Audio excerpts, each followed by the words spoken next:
Em 2016, um caso pouco divulgado pela imprensa brasileira aconteceu na pequena cidade de Caçapava, no interior de São Paulo.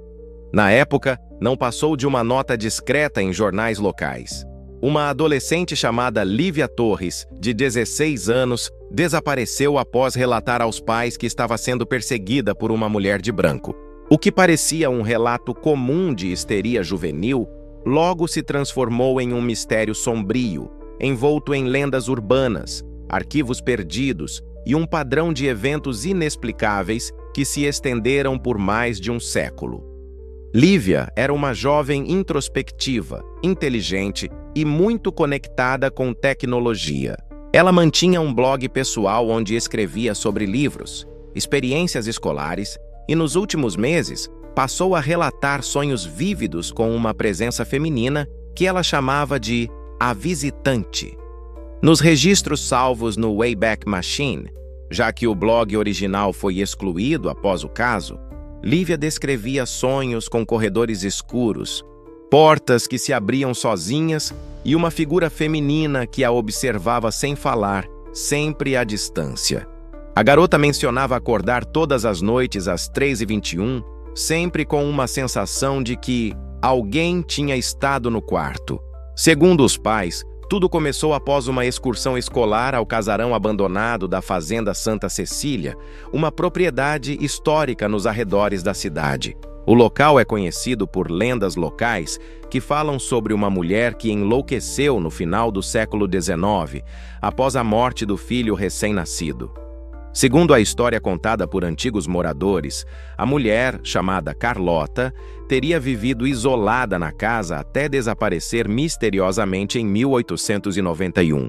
Vizinhos da época alegavam ver sua silhueta à noite caminhando nos jardins ou parada na sacada, olhando fixamente para o mato. Ela passou a ser chamada de a Viúva Branca. Após a visita escolar ao casarão, Lívia começou a demonstrar mudanças comportamentais. Tornou-se mais retraída, evitava espelhos e frequentemente cobria janelas com panos escuros. Em um dos posts, descreveu ter encontrado o reflexo da mulher parada atrás dela durante uma escovação de dentes, mesmo estando sozinha em casa. A partir desse ponto, os relatos se intensificam. A adolescente dizia que objetos estavam mudando de lugar sozinhos. A luz de seu quarto piscava exatamente às 3h21. E sua cadela, geralmente tranquila, começou a latir para a parede todas as noites. Seus pais inicialmente atribuíram tudo a estresse e ansiedade, comuns na idade. Chegaram a levá-la a uma psicóloga, que prescreveu repouso e afastamento das telas. No entanto, na noite de 9 de setembro de 2016, Lívia desapareceu. A última imagem dela foi capturada por uma câmera de segurança de uma padaria, localizada a cerca de 500 metros da entrada da antiga Fazenda Santa Cecília. Ela aparece caminhando lentamente, de pijama e descalça, por volta das 3h28 da madrugada. A filmagem termina quando ela vira à esquerda, entrando em uma estrada de terra que leva direto ao casarão.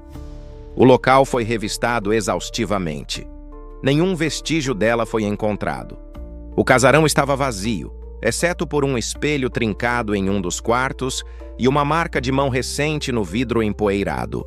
Nos dias seguintes, começaram a surgir relatos de outros adolescentes da mesma escola, tendo pesadelos parecidos com os de Lívia. Todos sonhavam com a mesma mulher, vestida de branco, sempre parada, sempre observando, sem rosto. Alguns chegaram a descrever com detalhes o interior do casarão sem nunca terem estado lá. Um deles, em estado de choque, disse que em seu sonho, a mulher tocava repetidamente uma melodia de ninar, a mesma que sua avó cantava quando ele era pequeno.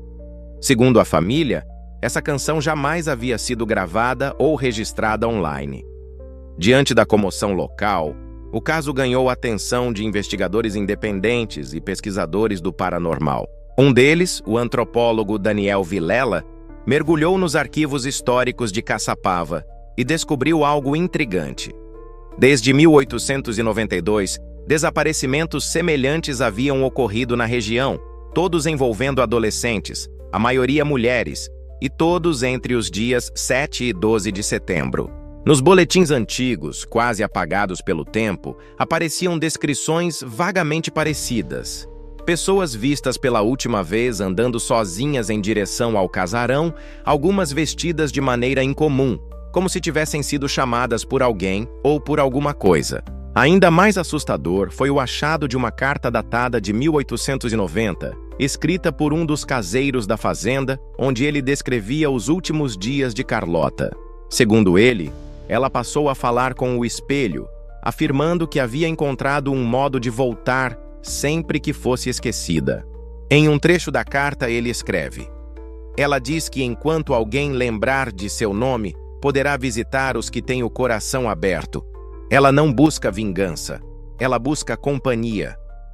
A carta termina abruptamente com uma frase estranha. 3:21. "Ela passou por mim. O espelho está frio." Hoje, a história de Lívia é contada em fóruns obscuros da internet, principalmente no Reddit, e em comunidades dedicadas ao ocultismo. A gravação da câmera da padaria foi removida das redes a pedido da família, mas cópias editadas ainda circulam, com imagens embaçadas e sons distorcidos. Alguns dizem que conseguem ouvir no fundo uma melodia suave, como uma canção de ninar. Outros afirmam ver por apenas um segundo uma figura branca parada à beira da estrada, esperando.